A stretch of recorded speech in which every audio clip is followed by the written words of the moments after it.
அம்பேத்கர் தலைமையில் அமைக்கப்பட்ட குழு இந்திய அரசியலமைப்பு சட்ட வரைவை உருவாக்கியது.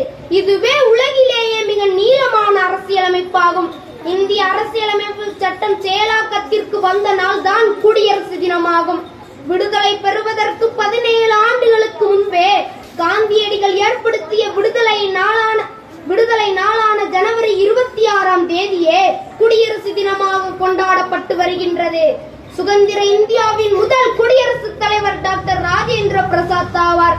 இந்த பொன்னான தருணத்தில் பல்வேறு இன்னல்கள் போராட்டங்களுக்கு இடையே சுதந்திரத்தை வாங்கி கொடுத்த தியாகிகளை நினைவு கூறுவோம்.